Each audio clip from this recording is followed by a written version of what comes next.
For those of you that have joined us already, welcome to Founders Business Society and Expedition Business, where we share stories of the highs and lows of our businessmen. And for those of you who don't know me, my name is Christelle Rosley Venter. And with me today is Isabel Venter. Isabel Venter. Isabel Kutsia. Apologies for that. We've got an Isabel Venter on the show today, but this is Isabel Kutsia. Thank you, Christelle. Much appreciated. Japie, thank you so much for joining us on Founders today. We're privileged to have you here. Thanks for the invite. I really appreciate it. And I just want to congratulate the two of you on your effort in starting this whole thing, this Founders thing. I think it's something unique and something that I think business people in the area do need. Thank you so much, Japie. Right. We value your support. Now, Japie, you are well known for your Springbok Heroics in the '95 World Cup team. Yeah. I think especially for our younger viewers, maybe just elaborate on that a bit. How did you get into rugby and? Yeah, Isabel, I don't have much of a choice. You know, I grew up in a rugby family. You know, my dad, they were 7 kids. They were 3 brothers. They all played provincial rugby. So, like I said, I think it was in my blood. No chances of not playing rugby. So, but I really enjoyed it. You know, when I was still at primary school, my dad had to go and ask for special permission so I can start playing, because in those days you only allowed to start playing, excuse me, rugby in grade 3. So my dad at grade 2, I said, no, I can't stand it anymore. I need to go and play. So he did ask for permission, and I started playing when I was in grade 2, you know. But I was fortunate enough to play Craven Week in primary school. So, you know, it made it a little bit easier when I went to high school, but you know, I never played Craven Week at high school. I went to ROU, what's it, UJ these days? Yes. I studied there, and my first rugby game I played at Rao was for my res, and it was for the under 20 side. Then I played there in the Korsais Liga those days, and I got picked for Rao's under 20C side the first time, and I played for them. And then I worked my way up to the under 28 side, and the year after I got picked for Transvaal under 20, where I played with Peter Hendricks and James Small. And I think 2 years later, then I started playing for Rao's first side, and I think a year later, then I started playing for the Lions in 1991. And my international career started in 1994. Luckily, because the year after was the World Cup, so I just made it. Perfect timing. Fortunate to be in that 95 side, which was an unbelievable experience. And yeah, and then I stopped playing. I got dropped by Harry Fillion in 2001. And then I went to England, where I played for Leeds. And I stayed there. I was meant to stay for 2 years, but I only played 1 season. Then I injured my neck. And then I came back in 2002, yeah. And was that the end of your Springbok career then? Well, basically, like I said, I ended my career in 2001 with Harry, but my rugby career I stopped because of injury. You know, they said if I wanted to still carry on with playing, and then I had to go for a neck injury operation, which I thought was unnecessary, because, you know, I was done in a year's time in any case. So I thought it was a good time to call it quits. And yeah, I packed my bags and came back to South Africa. To stop. Yes, no, I basically had to stop. Yeah. And then you embarked on your business adventure. Can you tell us about your business background? Yeah, it's actually funny, you know. I think it was probably a little bit easier than it is for the rugby playing guys these days. You know, you know, my career when I started playing provincial rugby, it was still amateur. So we didn't get paid, or we got a little kuvertjie into the game, just enough for a couple of years afterwards. But yeah, like I said, we were basically, you could not, you had to work, you know, because everyone, you did your work time, you know, 8 till 4 in the afternoon, and then you went to practice at 5 in the afternoon. So you were basically forced to work, you know. But unfortunately, I did a BSc in geology, but because of the rugby, you know, you can't go into that sort of career. You know, the timing's not there. You away weekends, sometimes you would leave on a Thursday to go and play away. So it didn't work. So I was forced to basically start my own business. You had to be busy. You can't sit at home the whole day, do nothing, especially while you were amateur. So yeah, that's how my endeavor started. You know, made obviously a lot of mistakes through the times. I had a few businesses, had a few partners, wrong partners, some good partners. But some of the business went well, and some of them, it's like normal, it's like life. Sometimes it goes well, and sometimes it doesn't, you know. At the moment, the business I've got at the moment, I've had it now for 7 years. I've got a partner, Johan Klaassen. We in the telecommunications sector. We built towers for Vodacom, Cell C and MTN. We've had a good run for about 6 years, but I must admit the last year was very tough. You know, the whole infrastructure or how things work in the country at the moment with the infrastructure has changed. You know, these networks, Cell C, they sold off their whole network, and MTN is busy doing the same, you know, so we never used to work directly for Vodacom, Cell C and MTN. There was always companies that had the contracts, you know. We're basically subbing for them. But like I said now, they've stopped doing that. There's companies that are actually buying up these towers from Cell C and MTN, so it makes it hard for us. Although we used to build for those companies in any case. But now, with Cell C and them selling these towers, there's no more build, you know, so Sure. Our industry has taken a huge knock. So now we're looking at other avenues. Just coming back a little bit to your rugby side, did it help you in any way in business, and is it still helping you? Oh, Christelle, obviously, and I think from a marketing point of view, it does. You know, when you walk into a CEO's company and you want a meeting, it does open a door. You know, some of the guys, especially in the younger days, they would like to have a chat to you, even if it was just rugby. You had the door that opened you, so it made it easy on that side. But I mean, bottom line, at the end of the day, if you're producing something or you need to deliver a product, they don't really care about who you played for and when you played for, as long as you can do the work. So, but yeah, I would say opening doors, it did definitely help me, especially when I was younger. These days, not so much. I'm an old man now. So it's now and again some old man will recognize me, but the rest of the people are just eyeing goodbye. Wouldn't it help if you also do lots of comments on Twitter? So I'm not a good social person or social media person. I love my social side, but the social media side I'm not very familiar with. There's probably something that I need to pick up on, because I've heard that business links or business opportunities do arise from social media. It's changed a lot through the years, definitely. Well, Japie, I think there's a lot of things that you learned in your rugby career, like the discipline and similar things. What are the things that you learned from rugby that you could take to the workplace? Yo, Isabel, it's funny you say that. We had a coach, well, I think most people remember him, Kitch Christie. He was the coach in '95 in the World Cup as well, but he started coaching the Lions in '92. You know, and he's a very his business all did well, you know, he was a very wealthy man.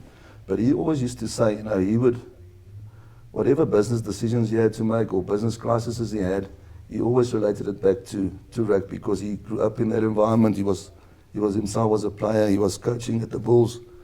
So he had a huge background of coaching and rugby. So he always said to us that whenever there's a problem in his business, he always used to relate it back to rugby. If there was a problem, and how did he solve that problem on the rugby field? You know, were we underprepared? Were we, you know, did you study the opponent enough? Where did we come short? Did we not, you know, have a good pre-season? What do we need to change? Is it personnel that needs to be changed? And he said all that knowledge that he picked up in rugby and his coaching career, he just basically, all those fundamentals he brought and took over to his business, and you know, it worked for him. You know, and I try and do it now and again, but it's still hard, but it does work. I mean, I think all the principles of rugby works in all walks of life. You know, it works in business, in your religion, and in your family. You know, if something goes wrong, you can just go back and see, where did I do it wrong? I did something wrong, and try and fix it. And if you have to fix it. And if you don't fix it, try until you get it right. And I still remember that, and I treasure it, yeah. Okay. Kitch Christie was for how many years your coach? Like I said, 92, 93, 94, 95, I think almost 6 years. He was my coach, yeah. Then he had to stop because he had cancer, and I think a year later he passed away. Sure. But he was a remarkable man. Yeah, unbelievable man. Very strict. I was very scared of him. But the only people that could talk to the coach was basically Francois and the assistant coach. The rest of us had to sit and wait. What did coach say? And so you sit and wait afterwards. So no, he was a very strict man, but a very good man. Mm-hmm. Yeah. I think Isabel mentioned discipline. That discipline, I assume, helped you quite a bit. Yeah, well, that's basically the biggest fundamental, I would say, of rugby. You know, if you don't have discipline, then especially on, I said, any sport, you know, if you don't wake up, if you don't go do your training in the morning, you're not going to succeed. If you know, allowed to be slack on the field with your discipline, penalty here, penalty there, it's going to cost your team. He had huge emphasis on discipline. You know, if you had one mistake after the game, he would always have his sessions where you looked at, you know, watch the game again, and, you know, you would stop physically and stop the game and say, why did you go offsides there? Why? You cost us 3 points, you know, and that's back to why you must man up for your mistakes. Kept you accountable, yeah. You know, and like I said, but do it right. Next game, please don't do it again, you know, and you learn from your mistakes. But it was huge emphasis on discipline, you know, and but like I said, it's just basically principles of life in any case, yeah. Absolutely. Yes. Absolutely. We can all do with more discipline. Especially these days. Your highlights of your business career? Sure. Christelle, it's difficult to single one out, you know, but I'm more on the adventurous side, you know. I enjoy starting a business, you know, then I enjoy that first year or two, seeing how things come right and how things fall in place, you know, and that to me is a highlight. Like I said, I've had a few businesses. I've had about 5 or 6, and but that's what ticks me. You know, I get bored after a couple of years, and then I think, yeah, what else can we do? And then I start, you know, that excites me. We must do this. Okay, let's try that. Putting that whole thing together, getting our act together. That to me is the highlight of a business. You know. Okay. Yes. And just to recap on the businesses that you've had in the past, apart from the cell phone towers. Man, I started off with industrial chemicals. I had a partner there, he played rugby with me. That was the wrong partner. We were socially very good, but I wouldn't say in business we were great. That thing, we were together for about 6-7 years, but then our friendship went south, and so did the business, you know. But and then after that, I went on my own. I stayed in the chemical, but more on the retail side. I did house brands for a company called Right Value or Super Value. They were at about 300 to 400 branches all over the country, but that also I had to close it down because they got bought out by Pick and Pay, and Pick and Pay changed all those shops to small, I think, what do they call those small shops? But in any case, Pick and Pay bought it over, so I had to close that business. I had an iTech. I don't know if you know iTech, the copiers. Yes. I did that for also about 6-7 years, and then we did mining supplies. You know, I used to drive up and down to all the mines in Rustenburg and wherever.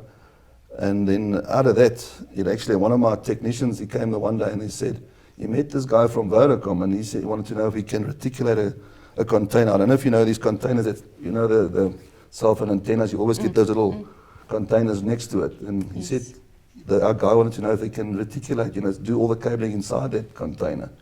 And I said to, what was his name? I think Dave. I said, Dave, can you do it? He says, yeah, no, it's not a problem. And that's how we got into the telecom industry, you know, by just doing those little containers, and then eventually it rolled over to actually doing the whole thing. You know, we did the civil works, the erection of the tower, doing the antennas. So yeah, we do a full turnkey on the telecommunication side at the moment. There's always a door that will open. Always, yeah. No, it's not always about the high points, unfortunately. And like you've mentioned at the moment, you are experiencing a bit of low point. How do you get through it? What's the practical ways to work through something like that? Yeah, Isabel, like I said, you know, it's, you know, like let's go back to what Kitch said, you know, is go see, where did I make a mistake? What can I do to make it better? You know, like I said, it's very tough now. The industry in South Africa is dead. So at the moment we are busy talking to people in Angola, Sierra Leone, Ethiopia, because they're still developing on the telecommunication side. There's huge opportunities up there. But we only started, you know, heading that way about 3-4 months ago. It's a long process to get your people registered in those countries and actually get the go-ahead, you know. So, but we are busy with that. So there is a little bit of light down at the end of the tunnel. But hopefully early next year things would start going a lot better than it does now. So it's just more about finding a way to reinvent yourself. That's it, yes, correct. There's always going to be a door that will open. That's correct. Yeah, I think that reinvention all the time is part and parcel of every businessman's day. I think especially in South Africa. Yeah, right no, now, yeah, no. Like I said, it's tough for a white South African man in this country at the moment. But like I said, up in Northern Africa, they don't worry about that. They just want the job get done, and that's why we're heading that way. It makes it very difficult. Because like I said, I can't work direct with the likes of Vodacom, Celsius, or MTN, and I have to go sub for them, which is not ideal. But I think we're heading towards getting rid of that side of business in South Africa, hopefully sooner than later. But I think it's going to come. Yeah. Wonderful. Yes. Just quickly, your view on the future of South Africa and business specifically? I've had so many opportunities to actually leave South Africa. Australia, England. I did look at America at one stage, but that year I spent in the UK was, actually, you think you're a clever guy, you go sit there, and then after about 2-3 months you realize, this is going to be tough. And I'm a proper boertjie. I love South Africa, so I believe in our country. I do believe it will come right, and it's just my bietjie fastbyt, and I hope everything comes right. But I'm not going anywhere. I'm staying right here. I think if we all can make the difference that we can in our sphere, We can only try. Yeah. It will go a long way. Yeah. Do you ever look at what's happening in rugby today and think that you would rather be involved with rugby? Because there's a lot of people from your time that's still involved in rugby. Mm. Yeah, I must say, when I came back from England, I tried to coach a club side here. The head coach phoned me and he asked me if I can come and assist him with the background, and I did it with pleasure because I love the game, I still do. But I just realized when I came back from that level where I was playing at to this level, the commitment wasn't there. So it frustrated me, because I would expect the guy to train on, he must train on Monday morning, train Monday evening, and he must do it 5 times a week. And at that level, the guys, on Monday, they don't want to train. Tuesday, they want to train. Wednesday, maybe half the side is there. And then on a Thursday, everybody's there because they get a little kufatjie at the end of the game on Saturday. And that frustrated me, because I couldn't understand why a guy would want to play rugby if you're not fully committed to it. So that was hard for me. So I thought, no, because you need to start somewhere. But these guys these days, they finish rugby and they're already in those big positions. But those days, it didn't work like that. You had to go through the system, but the system didn't work for me. So I thought, no, I'm rather going to stay away from coaching at that level. I do actually enjoy, I'm here, my kids are all through the primary school here, Randhart Primary, or Randhart Laar, and I enjoy helping the little kids. I enjoy developing the smaller skills that they do need to actually make it further on in the rugby career. That I enjoy, working with it. They still prepare to listen and work with you. And excited about the sport, I'm sure. And it's amazing to see the parents next to the field. That's actually what excites me more. They're even more excited. They're the worst. Your youngest got an amazing opportunity recently. Tell us about that. Yeah, I've got 3 boys and 1 girl, but the middle boy, he's got an opportunity to go to Hilton College. I actually drove there yesterday because he needed to go and fit all his clothes. But I think it's one hell of a opportunity for a kid that age. My wife's not happy with the fact that he's going to be out because he just needs to stay and raise there. So I'll miss that little bugger, but I think it's going to be good for him. I just hope he makes it in the course size. It's an English-speaking, it's an English school, but I've been told that there's about 25 to 30% Afrikaans boys in the school, so let's see. I hope he makes it. I really hope he makes it. I don't want him to phone me in 6 months' time and say, come fetch me. So is there more than 44 Afrikaans-speaking people at Hilton? Looks like it, yeah. Looks like it. We'll get the notice through. Put that on Facebook. I've also seen your daughter playing a mean game of netball. Yeah, she enjoyed. She's matric. She's next year. She's matric next year. Yeah, her and my eldest, they were in Helpmekaar. But yeah, no, she does well with the netball. It's a pity they can't play netball and hockey because I thought she's pretty okay with both. But at high school, you need to pick one or the other. So she decided, the first year she played hockey, but then she moved back to netball, and she really enjoys it. You know, they did well this year. I think they lost in the semis. They went to essays, and one of the Gauteng sides, I think one of 4 sides that went to essays, but I think they lost in the semis. But no, she enjoys it. She enjoys it. She's actually one of those girls that want to play rugby though.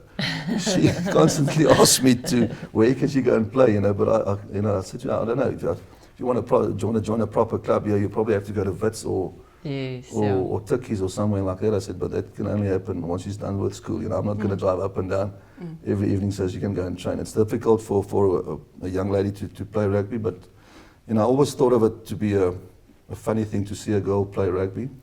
But I don't know if you girls have watched the World Cup now with Australia, New Zealand, and France and England.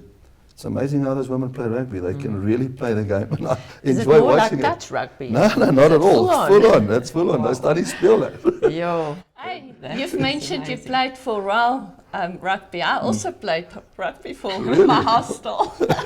My wife also did. Only 1 or 2 games. My wife did the same, and that's why actually I saw the first time. And we actually, a mate of mine, Peter de Haas, he's living in the States now at the moment. His son plays for the USA. We were actually standing, and like you said, it was Kose's rugby. And I saw my huidige vrou, she was playing, and then this Peter de Haas, he says, look at that girl, I swear she's a man. Because she plays like one. So yeah, that's probably where my daughter's love for the game comes, probably the mother, and maybe a little bit of on my side. Oh, shame. Yeah.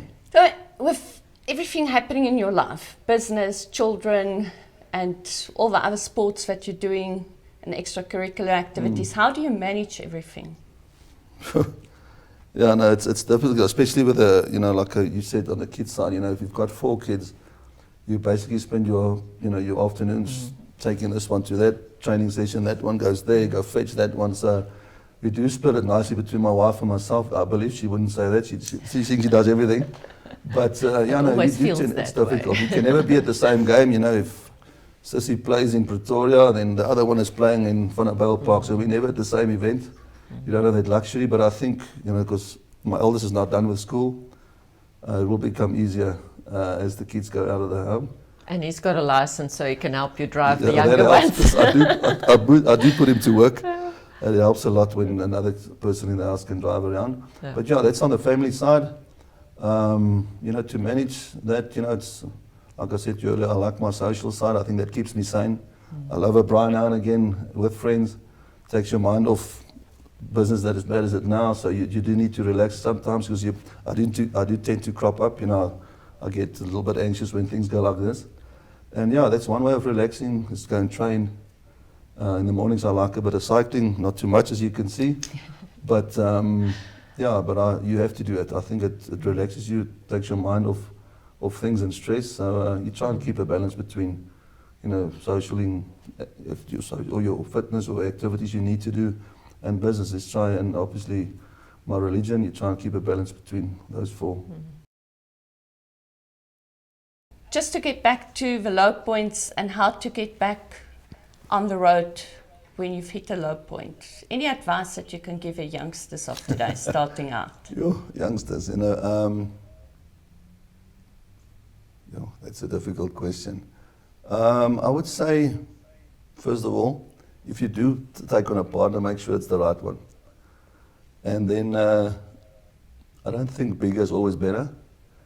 Try and keep everything a little, as long as you're in control, you know exactly what's happening in your business.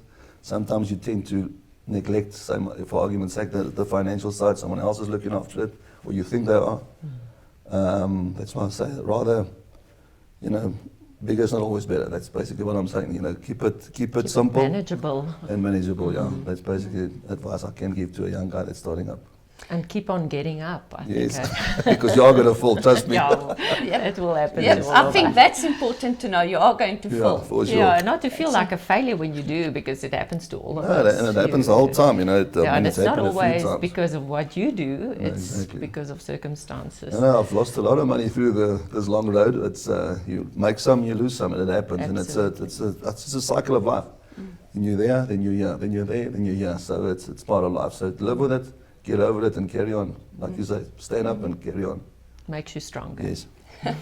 You've mentioned earlier being in business with friends, and a lot of people have told me you shouldn't go into business with friends. It Wat wil jy depends. vra? Vertel jy nou goeie is like I said. No. Would It's you advise it? Would you do it again? no, I'll definitely do it. I'm actually Johannes. With my current partner, we were friends, but not good friends. You know, we actually became good friends through business now. You know, we're very good mates at the moment. I used to do work for them while he was working in one of the companies that had contracts to do work for Vodacom. So I was basically one of his subcontractors, and that company got taken by one of the Chinese companies that are in the telecoms industry for many millions. And he phoned me the one day. He said he thinks we must start this thing, and that's how the two of us started. You know, we knew each other well. We have had a couple of drinks before, but now we're actually very good mates. And that's actually a reverse of what previously happened, where I went into business with a good friend, and that went sour. You know, so it's difficult, but I think you must really think hard before you go with a friend into business, because the social side is totally different to a business side, and you tend to what you've got stamkoppe as time goes through, especially in business, especially when things are not going well. Yeah. So yeah, And that will happen, as you said. There will be it that. will happen. It will downturn. definitely happen.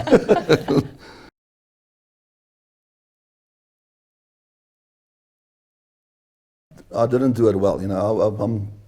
I'm a more traditional Afrikaans boy. You know, eie monde gaan sit stil aan die hoek, which is wrong. You know, I think we had an opportunity to make use of your name, especially, you know, I would say after '95, you had a window period of, I would say, for about 4 to 5 years until basically the next World Cup. And I never used it. I should have maybe done something more into the marketing side or event side, or get your name out there. You know, I think it really does help. I mean, there's some of these guys that have done it well. If you have the looks of Brian Banner, I mean, he's all over the show, all over the world, basically. And, you know, it can help you a lot, you know. But I was a proper Dutchman, bly stil and luister and kyk wat die oomies doen. That's probably one thing that I would have done better, is use my name, which I didn't do. Just a quick question. Do the rugby players today get better coaching to manage their life afterwards? I believe they do. You know, these guys, I believe there's some certain unions that have got programs where they actually force these guys, because they know you've got your gym session in the mornings, and I think they do get people in to actually coach them about business skills and investment skills, which we never had. I mean, we just got thrown into the deep end. If you get injured, sorry, goodbye, see you whenever you're ready, we'll see you again. But I do believe that they've got people in these days that assist these guys, because they earn a lot of money. And I think it's advisable for them to have the right coaching and, you know, life skills taught to them, and do the right investments, because so many guys could just they throw their money into different pots, and most of the time it's the wrong one. So I do believe that the unions are making an effort to assist these boys. It sounds like it's also a lot easier today to just do professional rugby. Like you mentioned, when you were professional, Yes. that wasn't the only thing you could focus on. No, you couldn't. You know, so like I said, you didn't have time to go and gym in the mornings. We never gymmed. I mean, the first time I saw a gym was in '96 when Ray Maud said, "You're professional," I was like, "You have to go to gym." So I was in pain for about that whole year. But I mean, I never saw the inside of a gym prior to that, you know. And these guys, they get now the age of 14, 15. These young men are in the gyms, and they preparing themselves for what's coming, you know. And I'll be honest with you, I feel it now. I've started feeling my body is from the age of 40. I started realizing, listen, yeah, this was a tough game. And, you know, I don't think our bodies were properly prepared for what's coming, all the hits and stuff. You just want to play with all your heart and mind. But it's wrong. You need to prepare that, you know, it's a contact sport, you know, but these guys, they're going at it now. It's like I said, they 2 sessions, or session in the morning, session in the afternoon, they do proper training. So if they do get injuries, it's unfortunate, but they're far more well prepared than we were. Just a quick thought. It almost sounds like most people in business. You just go in Yes. and take the hits as you It's exactly, go along. exactly my point prior, what Kitch was all about. So he took all his business, wherever there was failure in his business, he would say, take it back to the rugby field or coaching, whatever he did, and say, how did he rectify this? How did he do this? What was the problem? And he takes it back to whatever business he did, and he rectified it in that manner. So our entrepreneurs today need more business coaching. For sure. That's what we're here for. Absolutely.